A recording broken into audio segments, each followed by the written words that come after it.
13 years Dave Craig played for Seattle. Sunday, he played against them, and the Falcons saw teammate Deion Sanders back where he belongs, inside the NFL.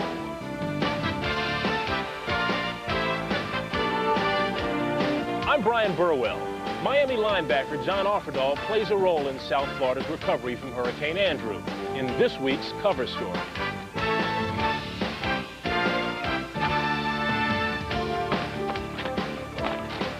Hi, I'm Chuck Muncie. One season I led the NFL in touchdowns. Stay tuned for Where Are They Now? Break up the Tampa Bay Bucks. We speak later with the head coach of one of the most improved teams in the NFL, Sam Wyche, on NFL Crosstalk.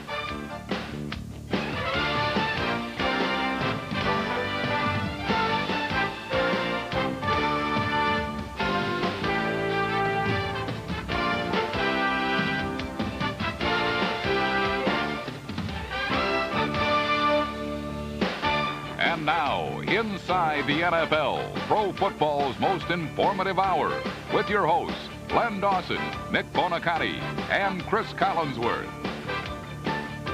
Hello, everybody. Welcome to this week's show. Chris and Nick, our viewers know that there are 9 teams with new head football coaches. The fans in those cities give them 1 week to prove themselves. We're lenient here on HBO's Inside the NFL. We give them 2 weeks, and after 2 weeks, we find that there are 3 coaches that are 2-0, 3 that are 1-1, and 3 that are 0-2. Nick, of those 9 coaches, who grabbed your attention? You know, Lenny, Tampa Bay has no place to go but up.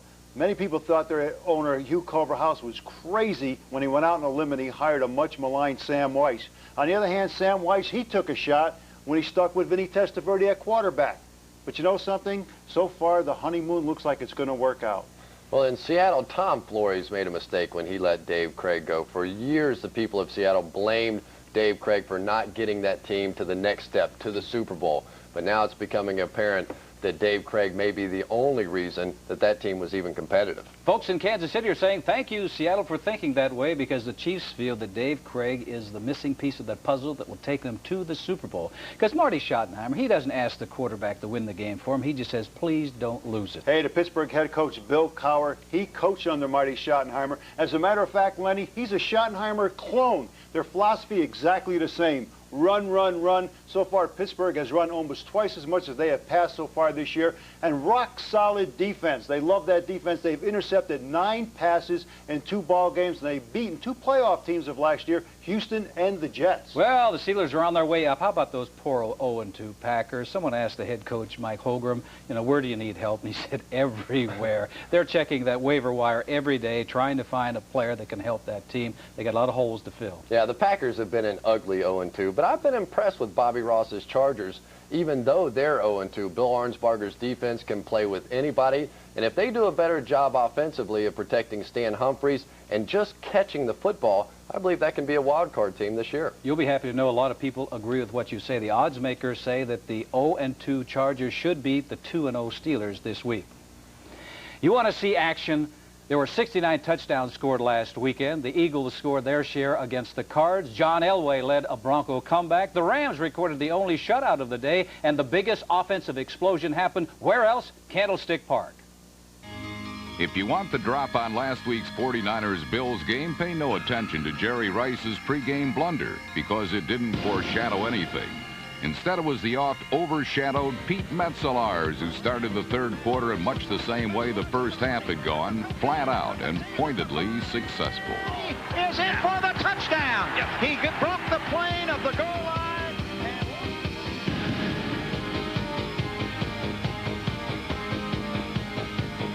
Metzelaars' second score gave the Bills a 27-24 lead. It didn't last long, as Steve Young's second scoring strike to John Taylor not only gave him more than 400 yards passing, but more importantly, the 49ers the lead. On the play is the wide receiver Taylor. John Taylor breaks a spectacular play.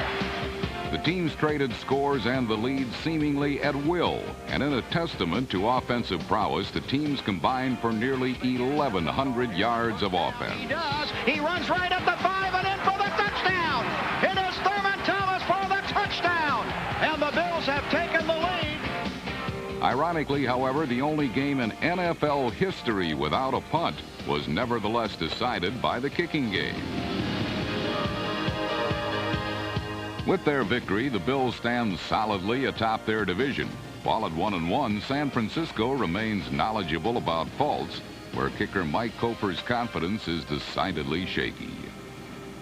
In Anaheim, Rams fans weren't sure what to expect from the home opener. Last season, the Rams had a league-low 17 sacks. Against the sad sack Patriots, they collected 7.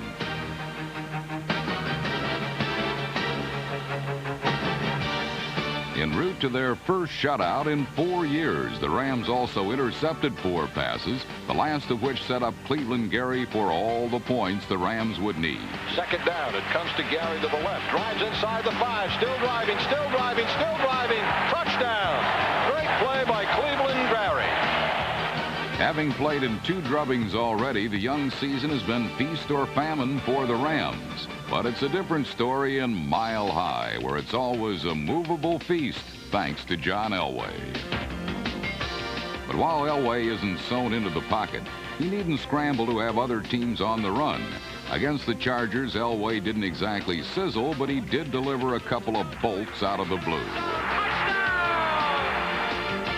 The Chargers answered in kind, actually outgaining Denver in passing yards, and Ronnie Harmon's one-handed catch helped San Diego get a leg up on the Broncos.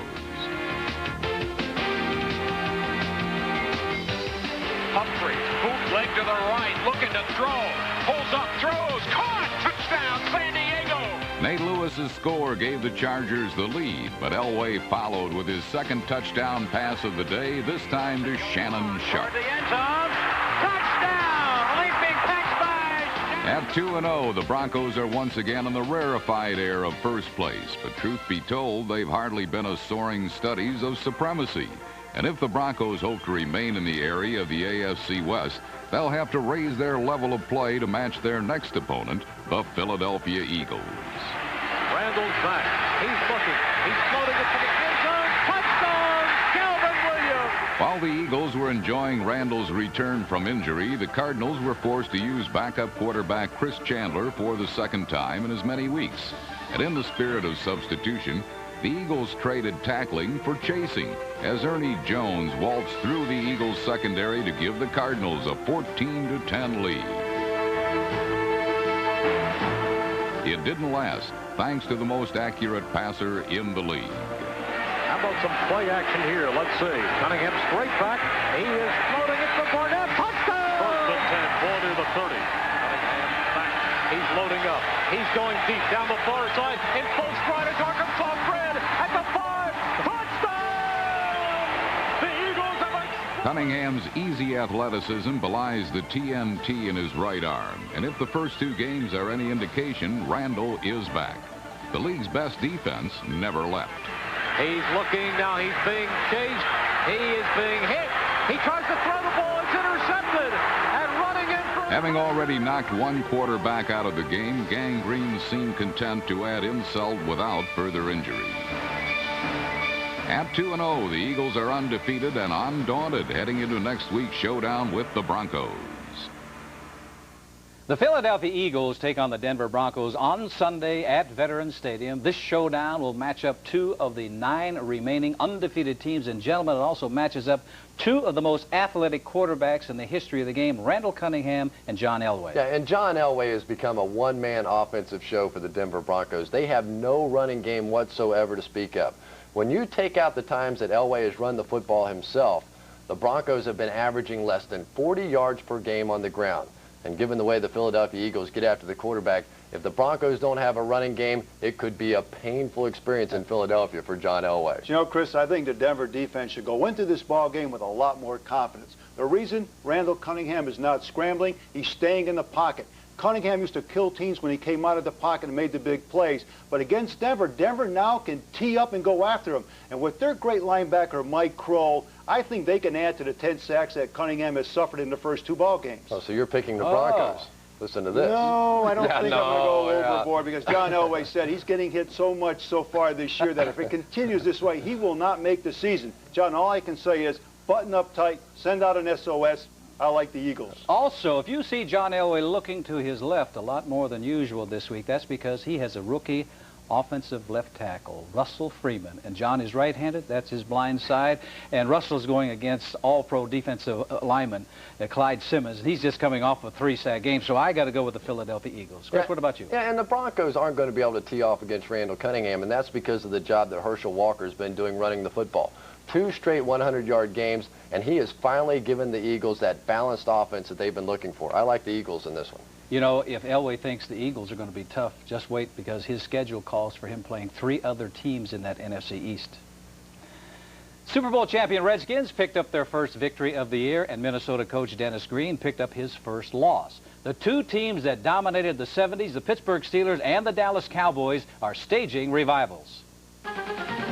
Jimmy Johnson was itching to win for the first time in New York, and he was out to prove his Cowboys' performance, which was head and shoulders above Washington's, was no fluke.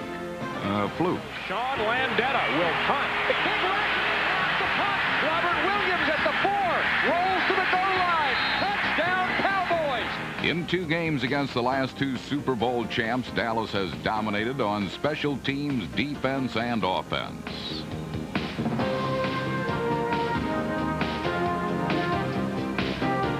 With the royal family proving to be a tighter unit than New York's defense, the Cowboys raced to a 34-0 lead. Deep ball left side, caught in Miller, spinning away Urban at the 15 to the 10, towards the goal line. Touchdown! New York fans could only dream that their Giants decided to call it quits for this game and begin preparation for the Bears. But led by Phil Simms, the Giants' offense finally awoke. Behind Simms again. This time McCaffrey's in motion. Simms is looking in the end zone. He throws. Touchdown, Baker. Simms led the Giants to 28 second-half points, more than they've scored in any of their last 21 games. But in the end, Dallas hung on. After several years of being kicked around, the Cowboys are getting their kicks. The snap, the kick on the way, and it is no good. No good summed up the play of New York's other winless team in Pittsburgh. O'Brien is back again. Uh-oh, his pass is picked off. This is Larry Griffin coming down the field with the ball. He's to the 30, the 20, the 10, the 5. The Jets turned the ball over 7 times and allowed Barry Foster to rumble for 190 yards and 2 scores.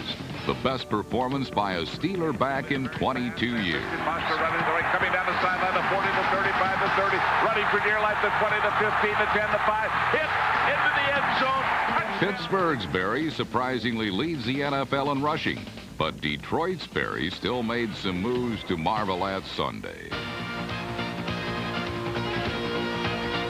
It seems the cardboard Sanders used up all the moves, as the real one was held to just 66 yards. But that didn't mean Lions fans weren't treated to a mighty performance by a mighty Mike. And a bad kick as Mel Gray fields on the run at the 45. He's to midfield. 45 got a block to the 40, off to the races 30.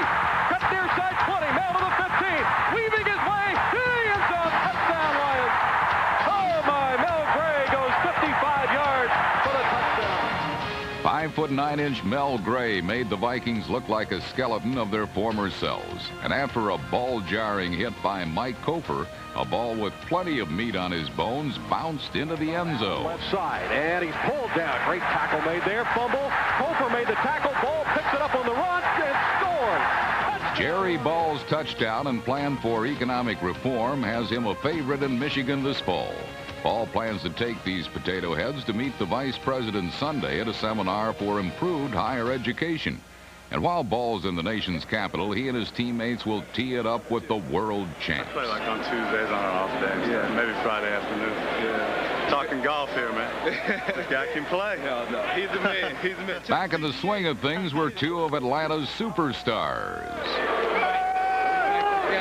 Showtime prime time. You know what that means? Hey, so you in 92, what time is it? Showtime prime time. Okay, we're back.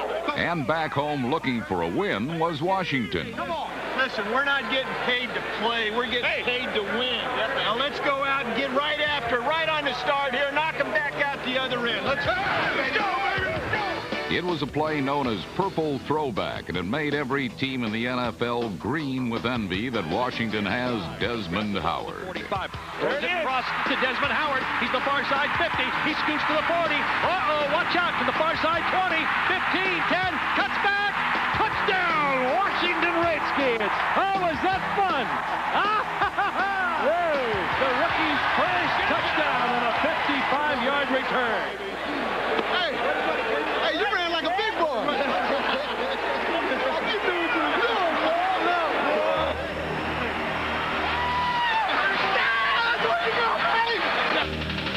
That was wide open over there, wasn't it? Razzle-dazzle, the flea flicker, and suddenly the Redskins are at 14-zip. Deion Sanders back deep for the Falcons. Prime time to the 10, up across the 15, to the 20, cuts outside to the 25. He's off to the races. He's at the 50. He's at the 40. Kiss him goodbye, baby. Deion scores the touchdown. Unbelievable. What an amazing athlete. He just ran for extra bases. And we have just seen back-to-back kick returns for scores. Bunch of damn turkeys. Put somebody in that wants to hit. In a second quarter that seemed to have everything but a tackle, Mark Rippon found Gary Clark to give Washington a 21-7 lead. Lobbing it up high for Clark. Grabs it.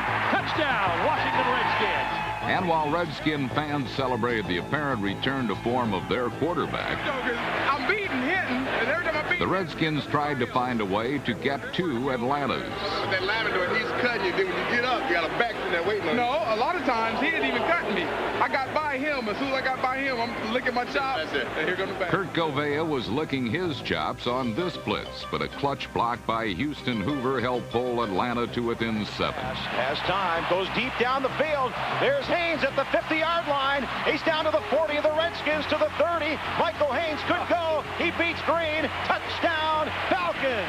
Michael Haynes did the impossible and ran away from Darrell Green. And trailing by 7 late in the fourth quarter, Jerry Glanville's Falcons still had a shot at an upset. Third down and goal from the 9 for the Falcons. They can tie the game with a score. He's back to pass. Looks over the middle. Picked off. It's Kurt Govea was denied on his earlier blitz, but no one could prevent him from wrapping up the Redskins' first win. Atlanta still has never won in Washington, and neither has the Redskins' next opponent, Detroit. For the rookie, it was time to savor this win. Oh, man, you know, I told them guys in WKYS that I was going to take one back this week. So I hope they watch it. Let me know if you... For the veterans, it was time to look to next week. You know, Detroit is a team that's gone through a heck of a lot of adversity in the last year and a half. They're a team, obviously, with a lot of heart. They beat Minnesota pretty badly today, and, you know, they'll come in here fired up. You just saw Jeff Bostic talk about their game this week with the Lions. Bostic has a very difficult job, and that is he's got to handle all-pro nose tackle Jerry Ball. But, Nick, they've got other problems with that Detroit Lion football team. How about Barry Sanders? They got to find a way to stop him. They're going to have to do it without the services of their all-pro cornerback, Darrell Green. Darrell is out for several weeks with a broken arm. How do you see this game? Well, Lenny, I think the Washington line, offensive line, is going to have problems with the Detroit line and linebackers. I think they match up very well. And like I said, Jerry Ball is a tough nose tackle. And with him in there, they are going to stuff Washington's favorite play, the counter tray. I firmly believe that this game rests on the shoulders of Washington's quarterback, Mark Rippon. But if he plays the way he has in the past 2 ball games, Washington will lose. Well, the Lions weren't a good pass rushing team a year ago, and they're not this year either. Only 2 quarterback sacks in 2 games. And in watching these 2 teams play a year ago, I thought the biggest difference was the mismatch between the good Redskins offensive line and the porous Lions defensive line. And given the way the defensive line of the Lions has been playing so far this year, that gap may be widening. You know, you're right about the offensive line of the Redskins being their strength. Bear in mind also, this is a veteran team. Veterans can do what? They can make adjustments during the course of the game. And I think that the Redskins offensive line will make the adjustments. They'll even be able to bog Jerry Ball. I look for Washington to win this football game. Nick, you said if Rippon plays a bad game, they will lose. You think he'll play a bad game? I think Mark Rippon is going to rebound, Lenny. I think he's going to play long ball with his great receivers, and I think Washington wins. Yeah, Rippon should be ready to play now after that holdout. Last year against the Lions, he completed 75% of his passes. I see no reason why anything different should happen this year. I like the Redskins, too. So we all agree. Nick, I want to ask you something, because this is what you went through, and that is Hurricane Andrew. You went through it. What's your thoughts? Lenny, everybody in Miami was affected by Hurricane Andrew, but the great thing is the whole country responded to that devastation, and because of that, Miami will rebuild. Absolutely right. Thank you very much. An NFL team does more for its community than entertaining football fans. It was never more evident than when Hurricane Andrew hit. Ryan Burwell reports on the Miami Dolphins' offering of help.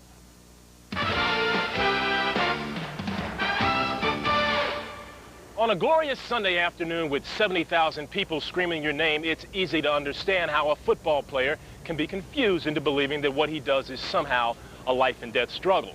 Well, 3 weeks ago, that very narrow view of the world changed forever for John Offerdahl and his Miami Dolphin teammates when they were confronted with the reality of a true life and death struggle, the catastrophe caused by Hurricane Andrew. There aren't many times that football is secondary to Don Shula, but this is the first time that I can remember that anything outside of the family put football secondary. And this devastation, this destruction was so devastating that, I mean, it was hard to just comprehend, and your heart went out for these people that were affected. About 250,000 people were affected in one of the worst natural disasters in U.S. history.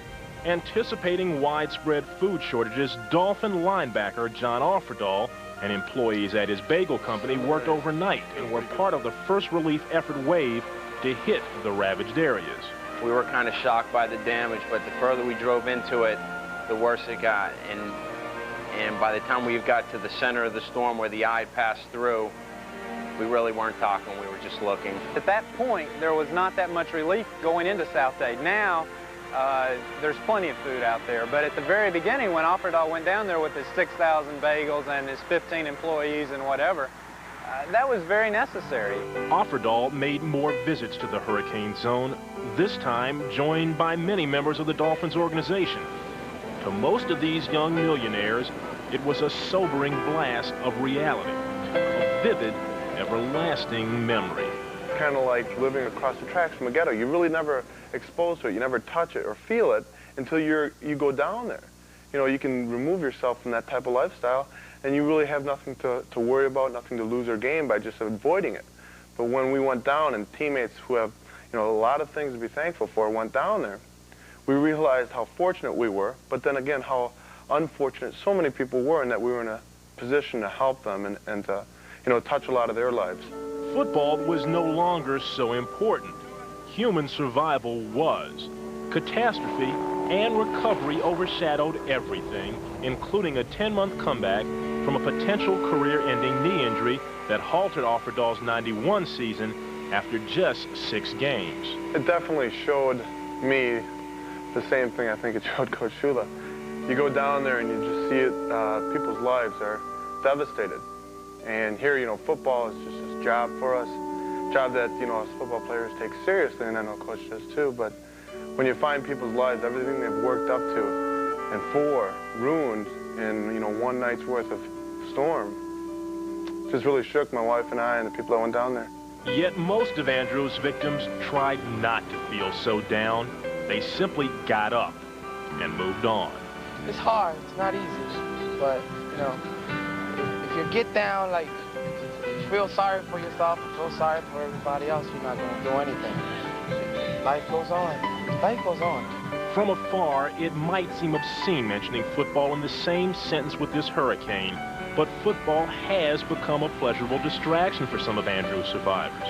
And for the athletes responsible for that distraction, men like Offerdahl and his Dolphin teammates, well, if they didn't appreciate all their blessings before, now, more than ever, they surely do. Wherever you go in South Florida, whether it's hurricane-ravaged Homestead or here in the historic Orange Bowl, a rebuilding process is going on. And rebuilding is something that the Dolphin defense clearly understands. But they know that their refurbishing project has gotten just a bit easier now that John Offerdahl is back in their starting lineup. The American Red Cross is providing assistance to the victims of Hurricane Andrew. You can help them by making a donation. Please call the number on your screen. That's 1-800-842-2200. Now remember, it is extremely hot in southern Florida, so if you can donate summer clothes, bug repellent, toiletries, canned goods, believe me, it would all be greatly appreciated. I appreciate Gary Myers coming on this show each week, giving us that inside information. I'm sure you have been busy ever since last week that jury in Minneapolis declared that Plan B free agency was illegal. What's been the fallout, and what's the owner's next move?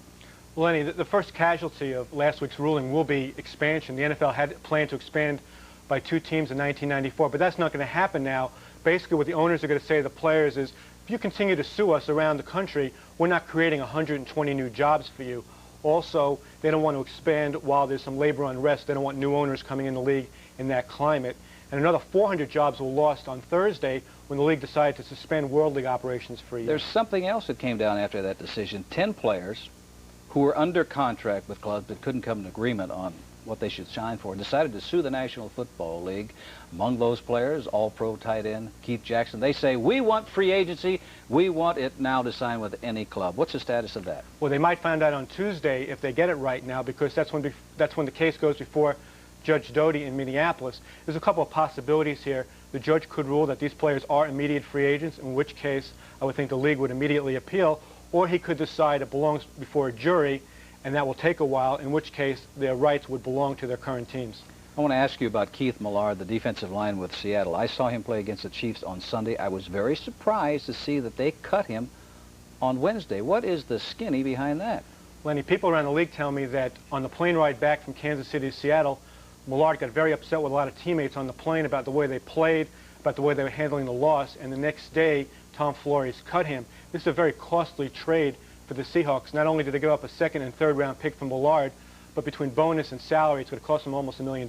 Wow, talking about big money, man. Let's talk about Deion Sanders last week. Yeah, Primetime came to agreement with both the Braves and the Falcons as to he would play with both of them, but he's got a hectic schedule. What's that like now? Deion had a real busy week last week. He played with the Falcons for the first time this season in Washington. He flew to Cincinnati for the Braves game against the Reds on Tuesday. Wednesday, he was back at practice. Jerry Glanville gave him back a starting job. The Braves have told him, we don't want you to burn yourself out before the playoffs. Don't come to any more road games. Don't burn yourself out. I guess he's got too much energy to worry about that. Thank you very much, Gary. See you next week. Okay, Lenny. The AFC has been dominated the last few years by Buffalo, but this season looks like they have more balance. The Oilers have their defensive stars back on the field. The Chiefs look stronger with Dave Craig at quarterback, and the Raiders could be 2-0 instead of 0-2 if not for their generosity. No self-respecting Raider would ever give you the shirt off his back. So the Bengals all-pro tackle Anthony Munoz, number 78, took matters into his own hands, so to speak.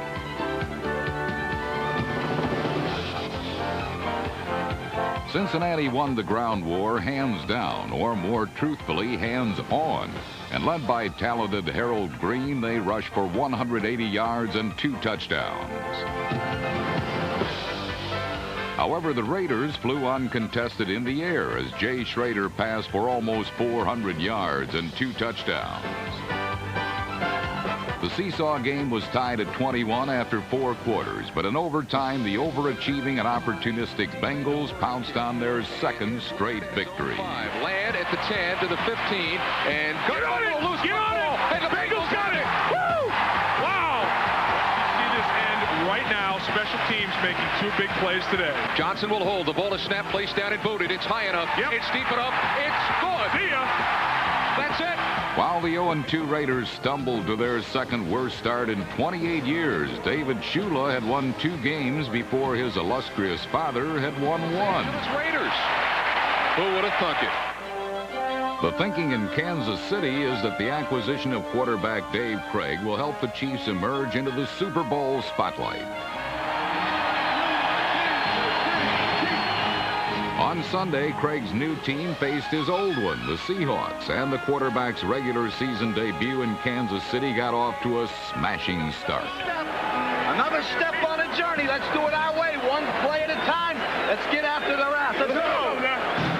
center is Craig. Gets the snap. Drops back to throw on 3rd and 2. He's got time. He whips it down the side. It's caught. J.J. at the 40. Down the sideline 50. A foot race to the 40. The 30. The 20. 10.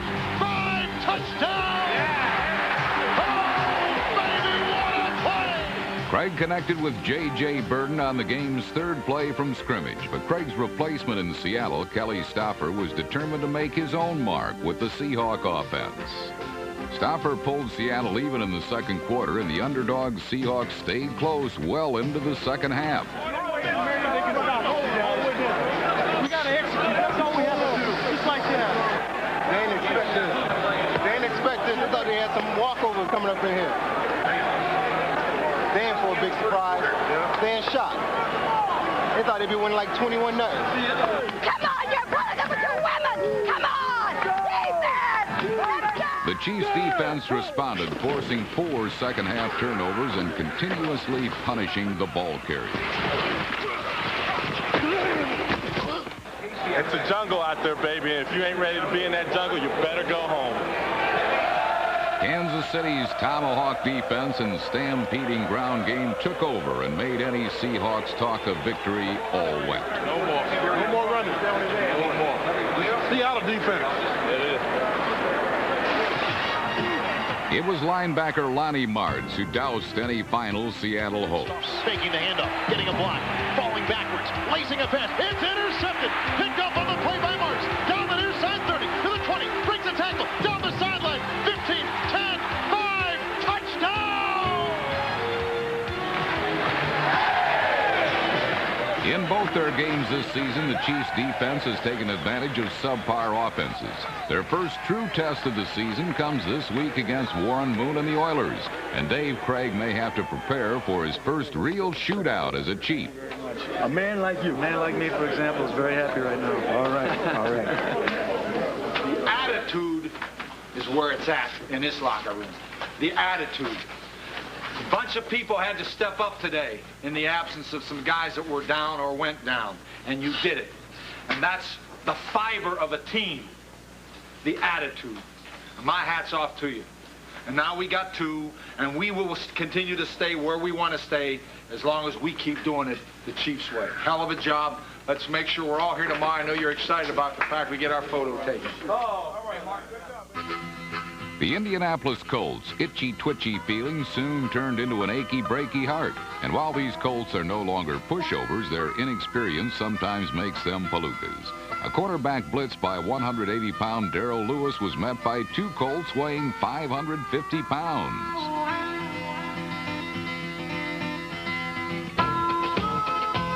This ton of fun went into the tank, and so too did a second straight victory.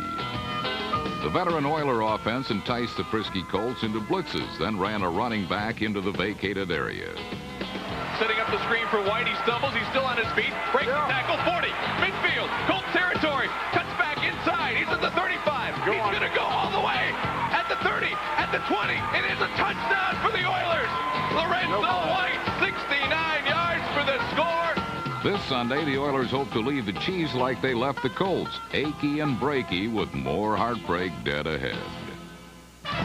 Coming up, more NFL highlights, including New Orleans quarterback Bobby Hebert's big day against the Bears in the Superdome.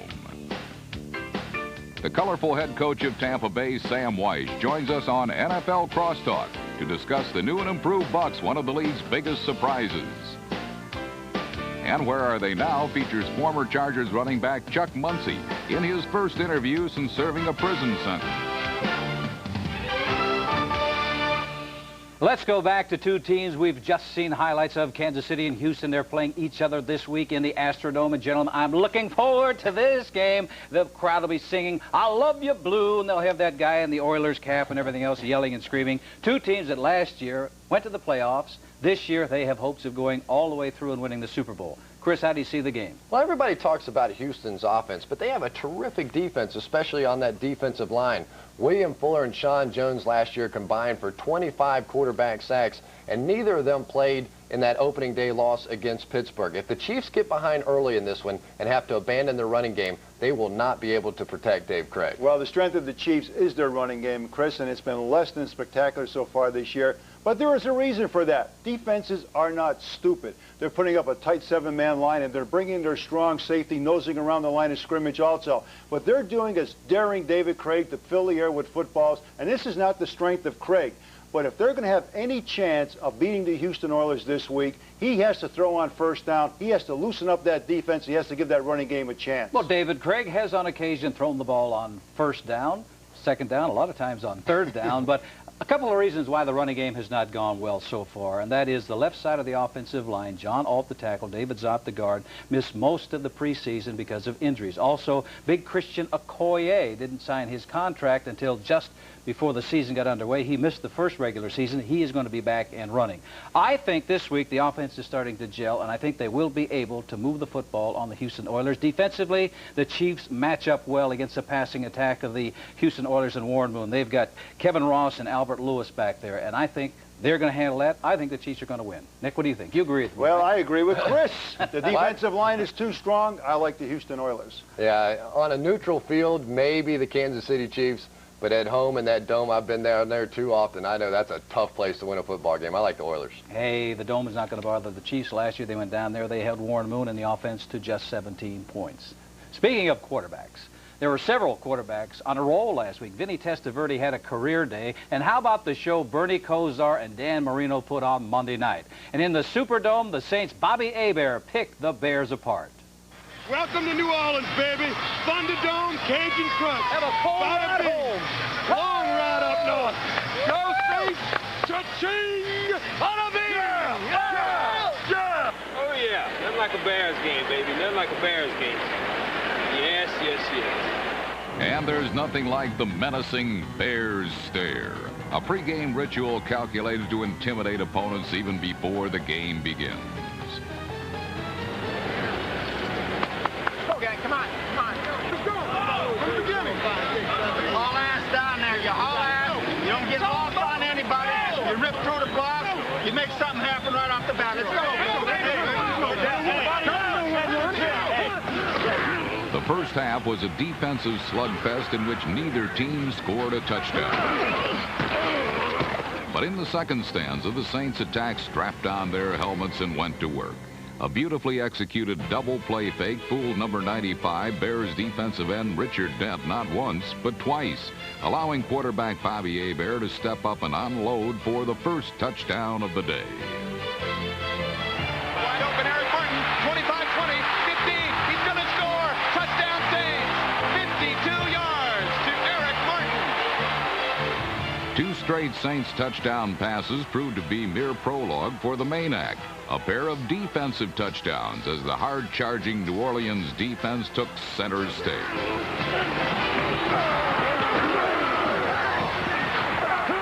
Ricky Jackson's direct hit on Jim Harbaugh permitted nose tackle Robert Goff to score. 1 minute and 21 seconds later, the Saints defense struck still another scoring blow.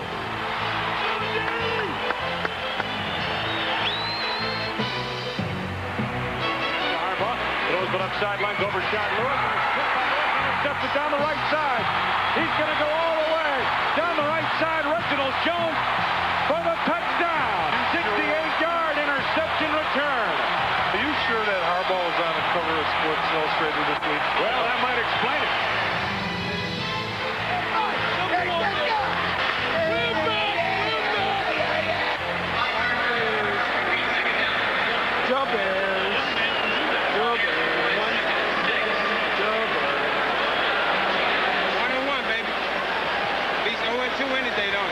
The Saints had averted the dreaded 0-2 start that traditionally dooms teams with Super Bowl aspirations.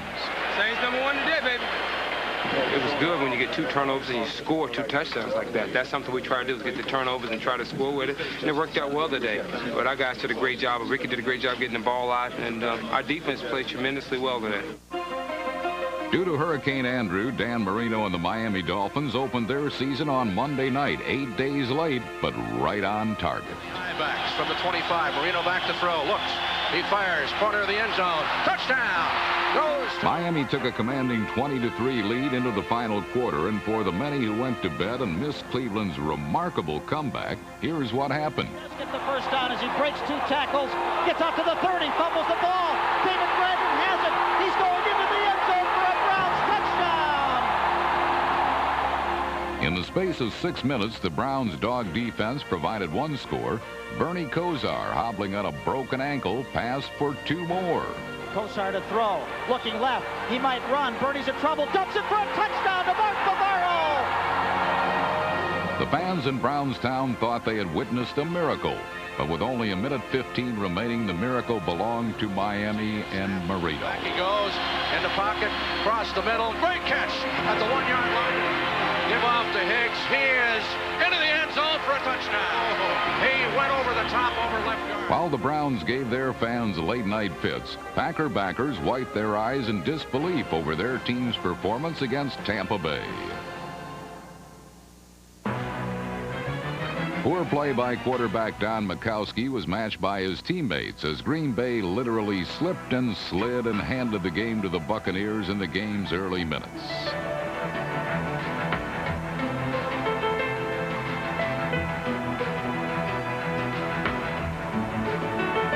Cornerback Ricky Reynolds' fumble return launched a spate of 17 unanswered points as aggressive defense continues to be a hallmark of Sam Wyche's new team. Innovative play calling on offense is another.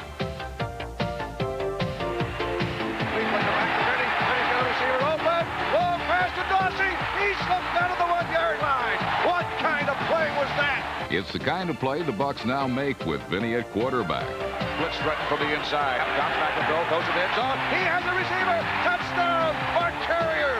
And the Buccaneers have scored over 30 points. It's been a long time. For Tampa Bay, it's a 2-0 start for the first time in 12 years.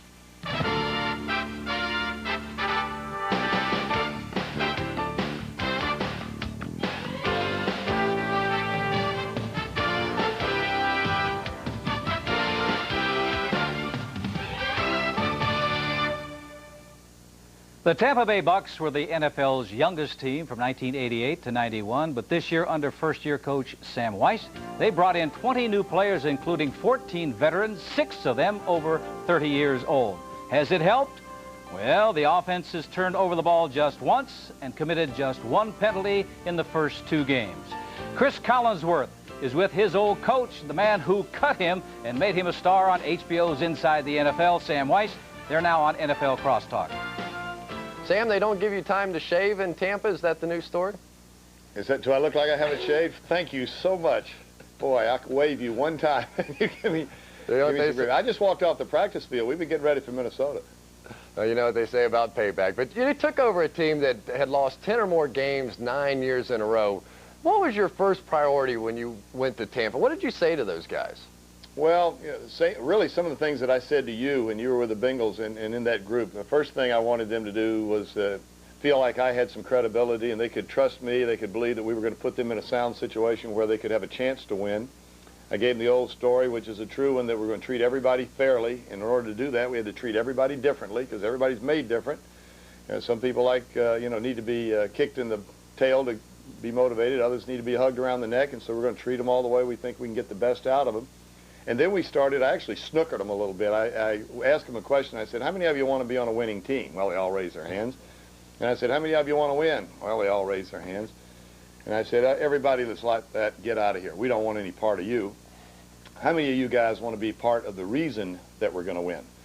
And the point I was making is that you got to run the laps, you got to lift the weights, you got to do the homework, you've got to go through the emotional build-up for every ball game in order to have a chance to win. And that's all you get in this business, because if there's ever been any kind of unpredictable competition organized, it's the National Football League.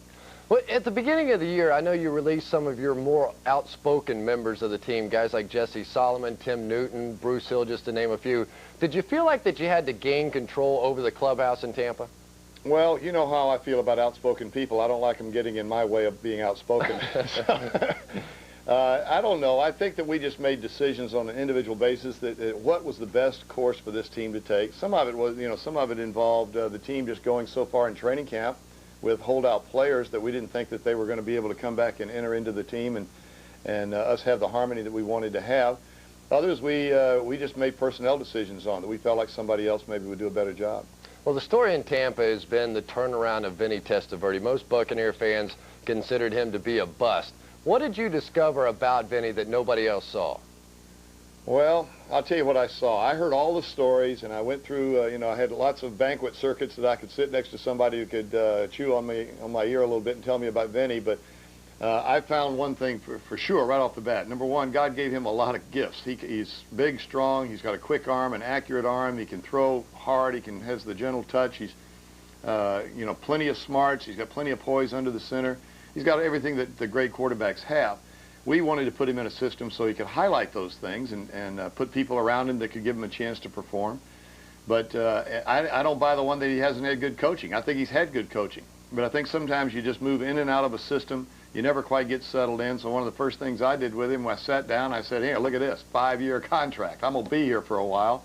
You can relax, take your shoes off, and settle in. We're going to get this thing done. And just the atmosphere we tried to set for him, I think, has been comfortable for him. Well, Sam, quickly, the Bucs have lost 14 straight road games. This week you go play the Vikings in the Dome. Will your no-huddle offense be as effective in the Dome without the Florida Heat?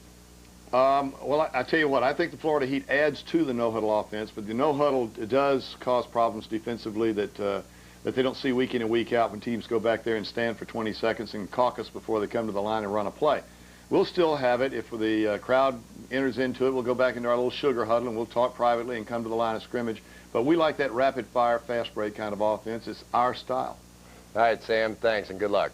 Okay, Chris, good talking to you. Nick, Len?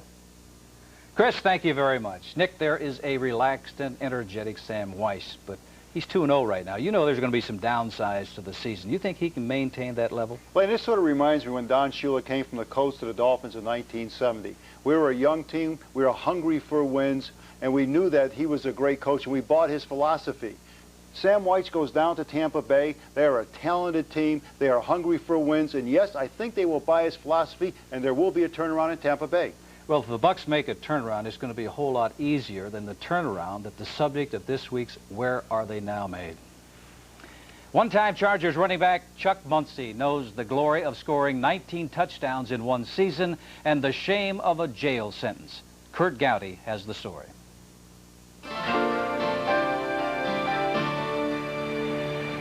The thing I thought about most when I was in prison was my daughter. What was I going to say to her? You know, to this day, she's afraid I'll go back. So am I. Oh, man, I don't know. It's, I keep telling her I'll try not to, but with drug addiction, you can only go one day at a time. And although it's been 4 years, you know, it's still tough. Still tough. Chuck Muncie's fall from grace disappointed even the most casual NFL fan. As the third pick overall by the Saints in 1976, Muncie immediately lived up to his All-American and Heisman runner-up status. But soon, rumors of drug use forced a trade to San Diego, where Chuck was rejuvenated by California and the explosive Charger offense. It seemed Muncie could do anything. The Hall of Fame seemed just around the corner. But life off the field was completely different. A trade to Miami was voided when he flunked the drug test. A year of rehab convinced the Vikings to take a chance, but Muncie had other ideas. When I retired from football, the first thing that happened was I got my divorce papers. Sort of blew me away. I was definitely shaken up with that. And at that point, it seemed like everything that I was trying to accomplish with my sobriety didn't mean anything to me, you know, and so I dove back, you know, that was an excuse for me to dive back into the drugs. This foray cost Muncie dearly. Arrested and convicted for cocaine distribution, Chuck was sentenced to 3 years in federal prison. By going to prison, that probably saved my life. While I was there, I had time to think about the things that were important to me. And the only thing I had left that was important to me was my daughter, you know, and my life. It's been said you can't make up for lost time, but Chuck and daughter Danielle have never heard of that. Although sports contributed to his downfall, they now serve as a tonic. Since his release from jail, a new horizon has appeared for Muncy. In San Diego, a telemarketing firm has given him a fresh start. As an account executive, Chuck oversees a client base as diverse as NFL properties, hospitals, doctors, and disease awareness organizations. The company has given him a chance, and he wants to give others one as well. He's enrolled in a master's program for drug counseling. It's his destiny. That's what I'm supposed to do, because I have to pay back. I have to pay back. Right now, I'm at peace with myself. I get very emotional when I talk about it, because I haven't been at peace with myself for a long time, and I finally am, and it feels good. I like it.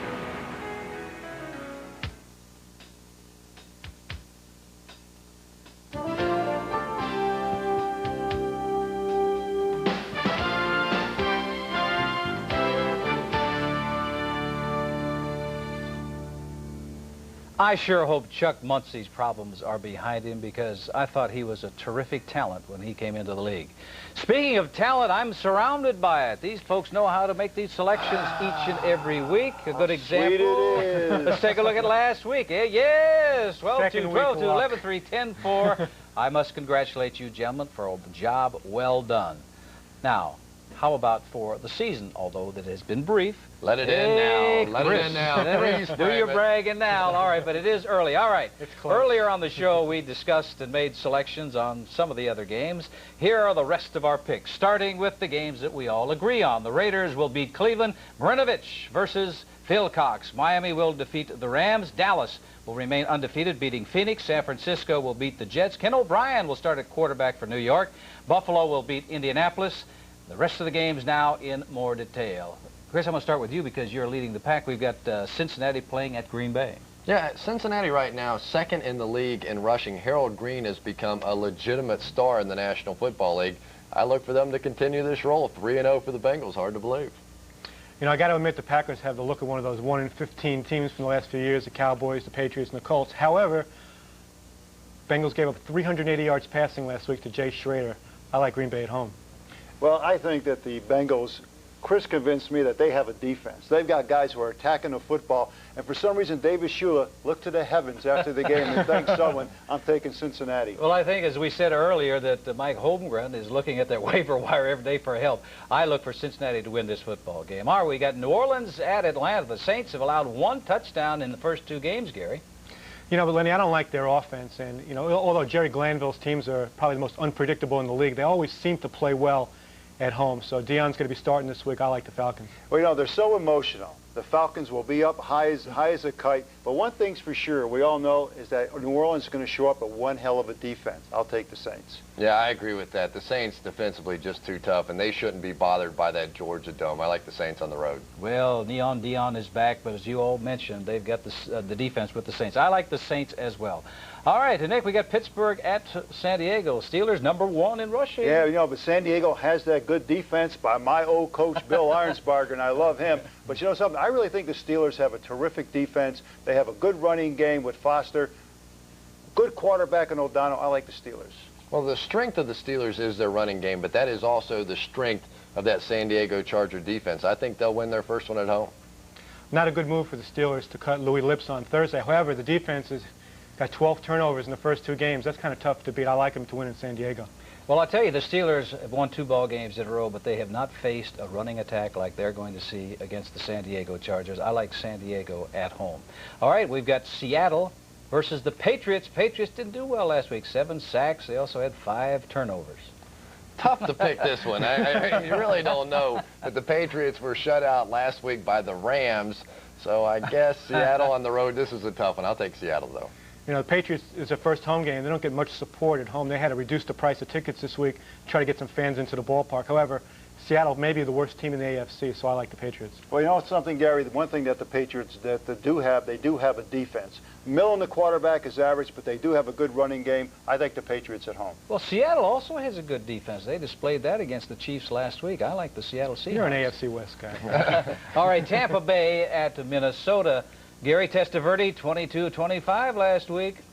This is where the dream ends for the Bucs. They haven't won on the road in a couple of years. I think it's 14 straight, and the Metrodome is a really tough place to go in and play, and I think the Vikings are a really improved team this year. It's like Minnesota. Well, I think Minnesota's going to win up there also. They're going to be at home. Testaverde going on the road, and that game will not play well on the road for him. Defense will probably crumble. I like Minnesota. Yeah, Vinny's going to get his first taste of trying to run the no-huddle offense on the road in a dome. We used to have to try and do that every single year in Houston. It is awfully tough. I like Minnesota there, too. Well, I listened to Sam Weiss, your old coach, and he's got that team on a roll right now. I'm not going to give up on him this early. I think that he'll find a way to teach Vinny to do that in the dome and keep it simple. I like the Tampa Bay Buccaneers. Then on Monday night, the Giants at Chicago. You know, the Giants haven't won in Chicago since 1962. Even you were a young guy then. That's my rookie year. Can you believe that? Absolutely. You have to like the Chicago Bears at home. The Giants have impressed me with their determination and commitment. They came back in that Dallas ball game. I think Ray Handley finally may be opening up a little, relaxing a little, and the team is responding. But I can't bet against Chicago at home. I'll never pick the Giants again, trust me. I'll take the Chicago Bears, period. This is one of those games I'll pick the Giants. I don't really know why, because they seem to be really a team in turmoil. But you just get the feeling that they're not going to die hard, that they're not going to let the season get away from them, and I think the Giants win on the road.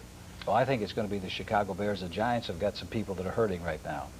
Well, that's our show for this week. A reminder, you can catch Inside the NFL each Thursday evening at 11 p.m., also Friday at 7 p.m., and Saturday mornings at 11 a.m. Those are Eastern and Pacific times.